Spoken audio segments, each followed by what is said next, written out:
Hi, Darryl from Select Driving School here. Today's video, which is a bit longer than usual, is intended to try and give you a flavour for a technique known as commentary driving. This is something that's used to help train professional drivers, such as especially those that are involved in sort of blue light driving, so police, ambulance drivers, etc. And the idea is to try and heighten their awareness of what is going on around them and ahead of them by them basically saying what you see. Although I won't profess to be an expert in this, I'm hoping that this video will give you an idea of how it can help you plan ahead and get ready for hazards in a much more controlled manner than might otherwise be the case if you're not really considering all possible outcomes. There are many things in the videos that I haven't had time to highlight. As I say, things happen quickly. A lot of what you are taking in, you are still taking in at a subconscious level, and you won't even necessarily have time to vocalize it. But if you can overcome the potential self-consciousness of talking out loud like this, it is something that you may find really helps you appreciate what is coming up ahead and how you should deal with it. In the video, you'll hear me talking about threats and opportunities. This is something that the police use when they're doing their blue light training. Really, at the end of the day, they need to make progress, which would be an opportunity, and they need to try and make sure that anything that could impede their way, your threat, is circumnavigated in the most safe and effective way. I do hope you like the video. If you can click like and leave me any comments, that would be gratefully received. If you'd like me to cover any other subjects, please contact me via my Facebook page or my website or YouTube channel. Thank you. More parked vehicles. Again, there's room to get through that gap, and now the road eases up a bit. So we're now in a 30 zone, road dipping away to the right, so again we can see parked cars, narrows the gap a bit, but there is room. More parked cars on the right, but again ample room, so on this occasion not an issue. Nothing at the bus stop. Is that car going to pull out? No, he's not.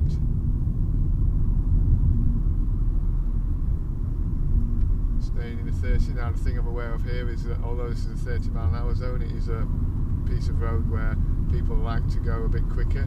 It used to be a 40. It isn't quite in the town, so it's a sort of road where you can expect people to want to go faster than the speed limit. So we're keeping an eye out on the car behind to see whether or not he's thinking of overtaking us, which he isn't, very sensibly, bearing in mind we've got cars coming towards us.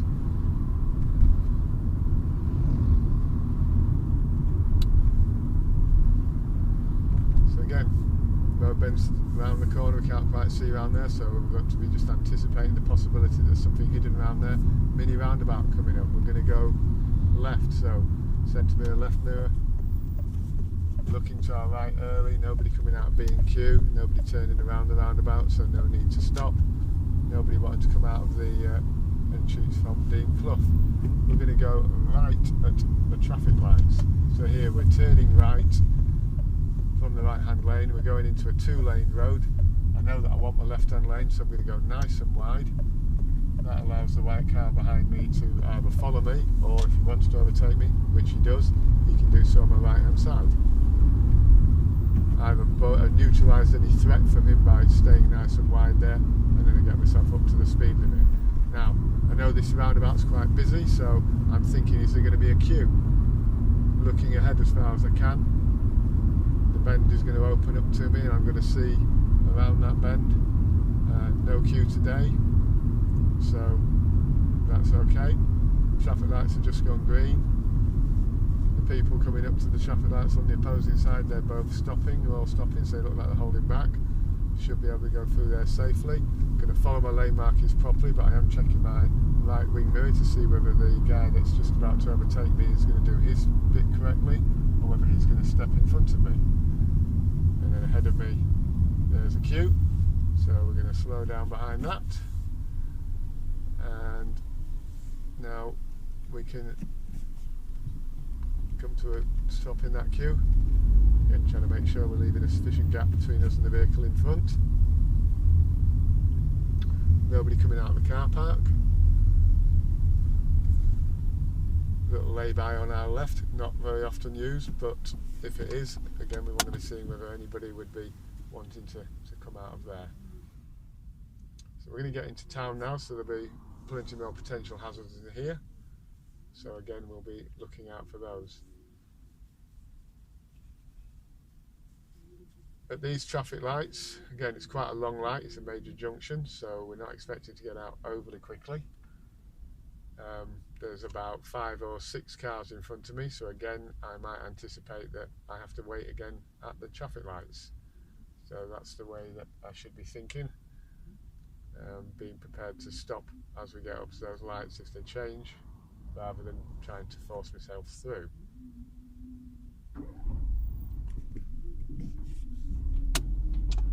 So moving off, not moving off until the guy in front of me has actually moved off himself. Keeping an eye out again. Rare occasions people do use that right hand lane and cut through to town, so checking that right hand mirror for the traffic over there. Nobody doing that. Now we're into town, so any of these parked cars look like they're going to move away. Nobody's signalling. There's a car with his lights on there, so he's on his brakes. Is he thinking about moving away, or is he just on the phone? He's on the phone. Nobody at the zebra crossing. That car there looks like they're coming down a bit quickly, but at the last minute they seem to see me. Turning the corner here, again cars could be pulling out left or right, so keeping an eye out for that, looking for anybody coming out from the Yateses or in between it. Looking up to the junction, it's quite busy, so I'm going to be going left. So here I'm going to be looking for a favour from people, so I can see they're queuing, so if I can get eye contact with somebody, she doesn't want to look at me.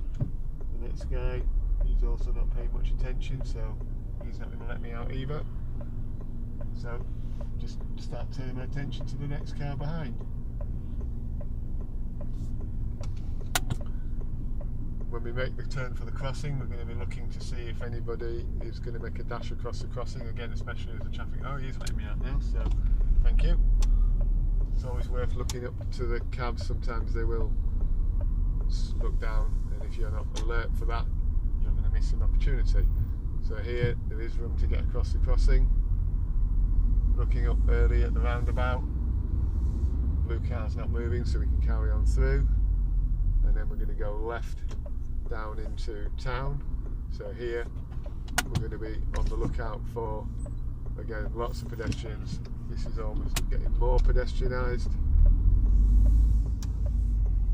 There's somebody crossing, 2 little children, they're not paying much attention, they've got ice creams, so that's where their attention is.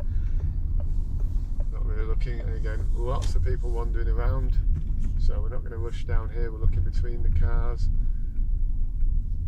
especially the vans which you can't see over, so again just look on the lookout for anybody who might be coming out there. We've got people wandering over to get cash. We've got a lady who wants to cross there. She's was going to walk up beside me, but now I've stopped and let her go. Didn't signal to her at all, but she got the message. Here I can see that the traffic light is still on green for pedestrians to cross, so I know that the taxi on my left wouldn't be moving. Going down here again, people could just step out. It's not, wouldn't be the thing. Opportunity to turn. Pedestrians a potential threat or hazard. As was the other guy, that's a hazard. I'm going to let her go. I'm not really going to make much progress with this queue. So as we come up to the roundabout, we're going to be looking for hazards and opportunities. Now if I get too close to the lady in front, that car's pretty big, so it's going to block my view, so I'm just going to hold back a bit. She's going to give me more opportunity to see what's coming. So coming up to the roundabout, looking early. Right, so the bus is a hazard, so the opportunity is not there, but if I look behind the van, or the taxi should I say, there is an opportunity for me to go, which I'm going to take. There's a guy on my left hand side, just keeping an eye on him. That was a hazard. He went through a bit quickly. You could argue that he saw me as an opportunity. Not very validly, I would like to say. And then we're going to carry on ahead here, so we've got queue in front of us, so that obviously is a hazard, so we know what's going on behind us. There's a Toyota approaching us, and again queuing. So now we're looking up to those traffic lights. They're currently green, so there's potential opportunity to keep moving there. So I'm going to go left at the lights.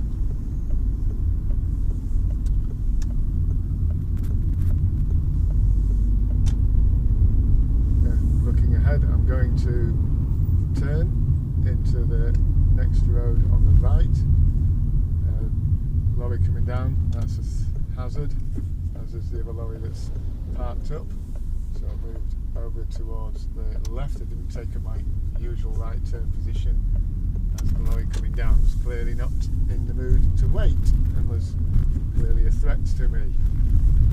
End of the road here, we're going to be going right.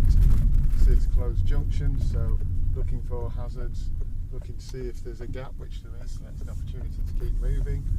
And we're going to turn right just after the bollards, see what that guy's doing. He's lighting his cigarette. Is he going to cross the road? No, he isn't. An opportunity to keep moving again. And then we're going to go left at the end, turning, getting a good left turn position. Lorry's in the way, that's a hazard, so looking behind him, nobody coming, giving enough time for somebody who might be hidden to appear, which there is nobody. And then we're going to make this right turn. Car coming up is currently a hazard, but once she's passed, there's an opportunity to go. And then into this car park, which has got some free spaces, so I'm going to move into there, checking my left right mirror sight to make sure nobody's trying to get past me. Has been known. Keeping an eye out to make sure nobody's getting in and out of these parked cars. That potentially would be a hazard. And then parking up here. And that is the end of this little section. Twist. So we're looking well ahead here. We can see a car, he's stopped at the top. So we're looking right as far as we can, and we can see there's a couple of gaps. So we're going to go into the next gap, let him come down rather than make him wait anymore. So just let him know that we're pulling in and easing over. And this is why this road's such a problem, because you get people doing that sort of thing. Nobody can be polite enough to wait. Anyway, it's turned off, so we'll get moving again.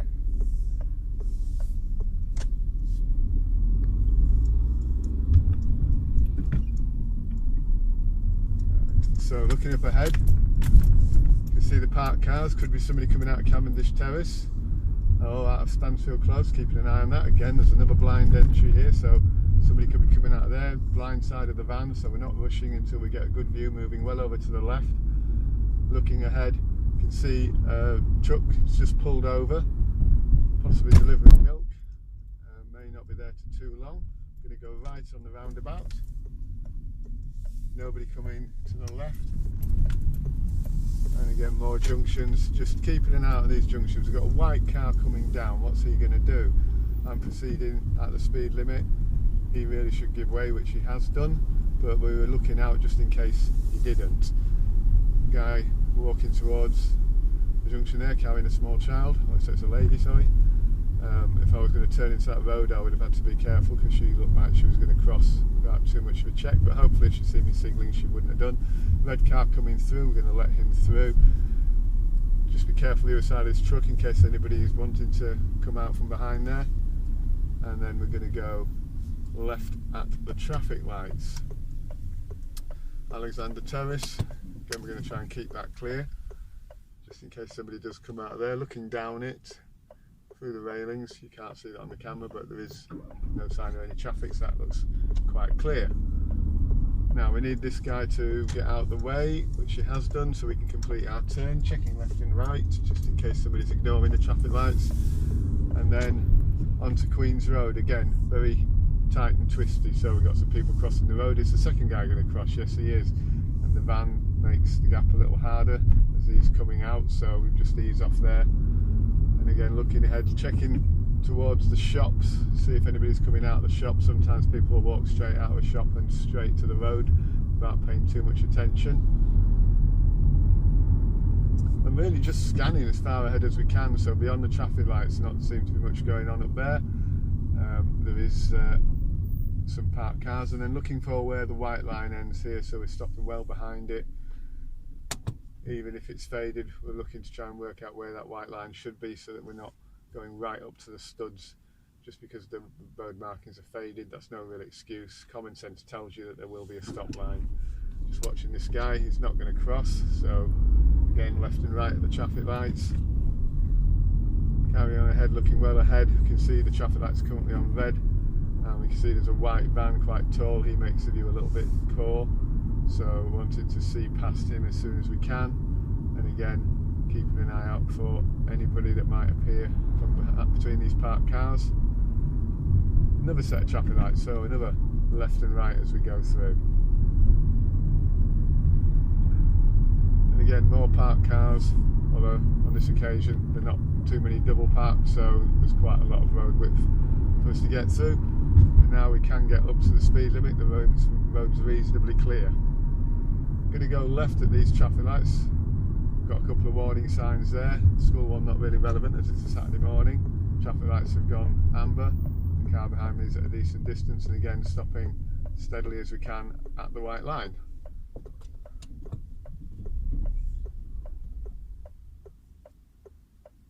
Keeping an eye on the guy who's wandering there with his phone. Don't think he's going to get to the road anywhere near the time of me, but if he had, I don't know, wanted to see what he was doing. This guy here looked like he was thinking of crossing, but he stepped back. But again, these are all the sort of things you want to be on the alert for. Now, I'm expected to give way here. The guy coming up is going a little bit over the speed limit, I would say, so me trying to get through that gap before he got there would probably be slightly uncomfortable. Would have looked like I was pushing through, although to be fair it was him that was going over the speed limit. But you can't control others, you can only control yourself. So again, looking well down, looking down beyond the van. Can't see anybody coming up. Moving over to our side of the road, not being lazy and just driving down the middle. The guy there's turned at the roundabout, he's gone the wrong side of the roundabout. Common fault that people do, got to be wary of it. Watching other videos about cutting mini roundabouts and why it's dangerous. Red car doesn't seem to be signalling, so we take it that he's going to carry on ahead.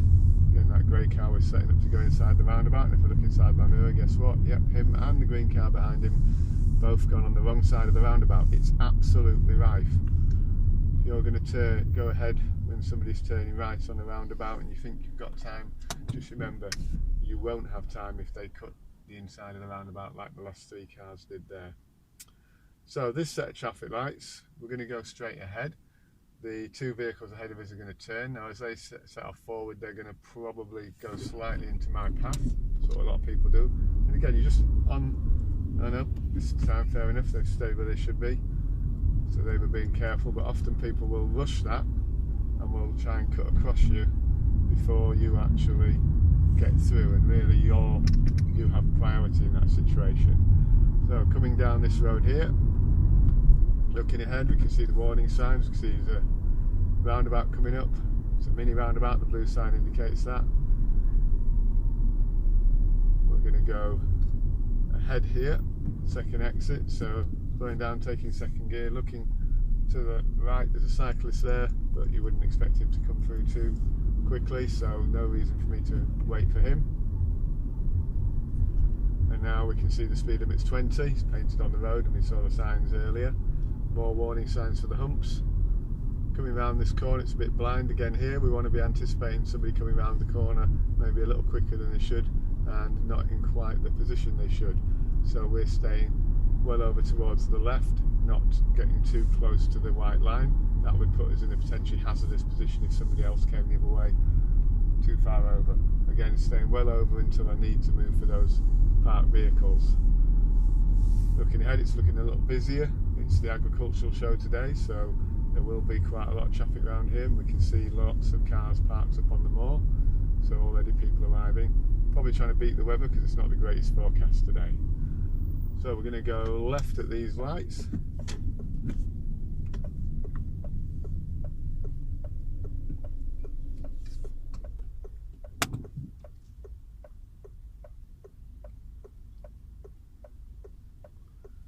Just looking to see what's going on at the junction. Looking to see when people start to slow on the main road. That'll be an indication that the traffic lights are changing. And and gives you the opportunity to anticipate that your lights might change. The blue car to my right's just stopped, so I would expect the traffic lights to change in a moment. The white car in front of us, he needs to just be careful of that cyclist, because he's just turning away from him slightly, which is probably a good idea.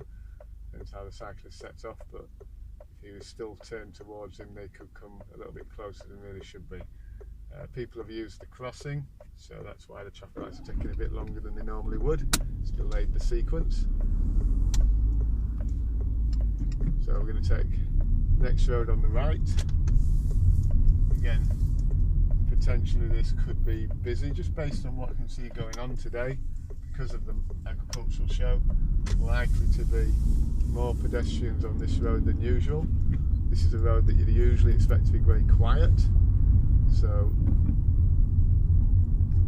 you could, expect just a few parked cars and very little else going on. But today, circumstances are different. There's an event going on, so we have a very different expectation of what could be going on. Again, that's pedestrian there on his phone. How much is he concentrating on the road? If you noticed for a second, he was just going to cross, and as he turned, he saw me coming. I thought better of it.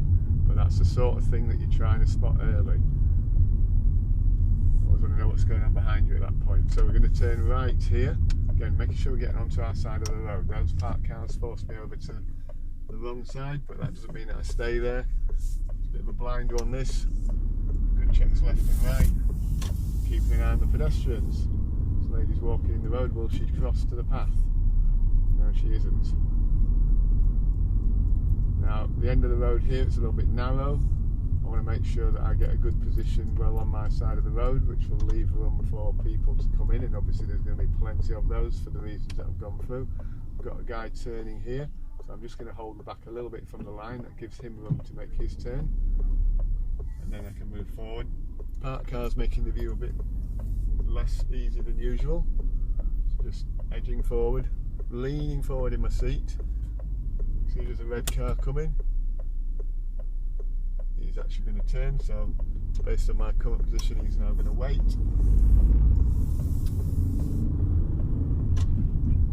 And again, setting off, keeping an eye out, making sure that those dogs, I'm going to check to make sure those dogs are actually on leads. Some people will walk the dogs off a lead. They'll have every confidence that the dog's going to behave, but animals are not predictable, so again, that's something we should be keeping an eye out for. Now here, this red car looks like he's trying to go in. There's a lady trying to cross the road, so we're going to slow in plenty of time, let her do so. A few more pedestrians here, going to do the same for them. I'm not waving them across, I'm just simply letting them cross the road. Waving people actively is not what you should do. It takes their responsibility from them, and from a driving test point of view, you will find it's a serious fault. Traffic lights have changed, so I'm going to stop 2 seconds back. Definitely stopping for those. This car's got auto stop start, so those that can really hear what's going on in the background will notice it every time I stop.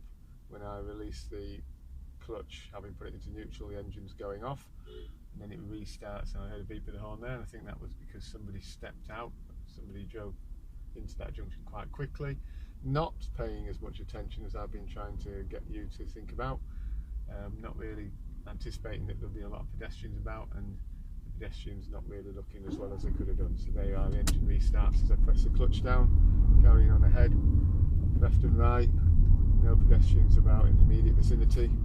So on this occasion, getting through comfortably, looking ahead, parked cars on my left, they're making the view around the bend less easy than it normally would be, so I'm on the lookout for anything that could be happening as the view opens up, and again, not going too fast. I'm going to turn right into the next road. Parked cars, so again, they're going to affect my position. So looking to the right of the bend, looking over across the hedges to see if I can get any hint of anything coming the other way. Nothing on the outside of the bend to give me any reflections on this occasion, so simply relying on letting the view open up and not allowing my speed to get too high. Road bends sharply to the left, so that's where we're going. It's not actually a junction, this, it is actually the road following, so I'm not signalling on this occasion, but I am looking up and staying well to my side of the road, but then I'm going to turn right. This road is very narrow. You can see a van parked, so before I turn in I've made sure that I've been able to look into the street to see that there's no one coming out, and very slowly on here, anticipating somebody coming the other way. Again, thinking about the locality that I'm in, anybody who uses this road is likely to be a bit blasé about it, thinking that nobody else will be using it and they may come much more quickly than they should. And again, as we go here, getting back over to the left hand side of the road to make room for people coming in and exiting the junction. Speed bumps there. First one I've come over at an angle because of my exit, but the next one I can get centred, get your speed down to something reasonable, and try and put the speed bump in the centre of the wheelbase of the car. Ambulance there, but I'm turning right, so I'm not going to have to worry about him. As I'm turning into this road, looking for pedestrians, it's a little one-way street. Pedestrians, again, because I know the locality, and local knowledge can be of assistance in helping you anticipate what might happen. I know that people walk up that road and potentially walk 2 or 3 abreast because, again, it's not a very much used road. People become complacent. So as we come down here again, we're looking around the bend as much as possible. We're going to turn right here. Again, local knowledge tells me that people often arrive at this junction very quickly and cut the corner coming out and in, so I'm going to make sure that we're going nice and wide round that corner, and then staying well to our side of the road as we come down towards the bottom. So that's the end of the commentary sections. Hopefully they found them useful. It gives you an idea of how much you're trying to take in whilst you're driving. If you like the video, please click like. If you would like me to cover any more subjects, then please let me know at either my YouTube channel or on my Facebook or website.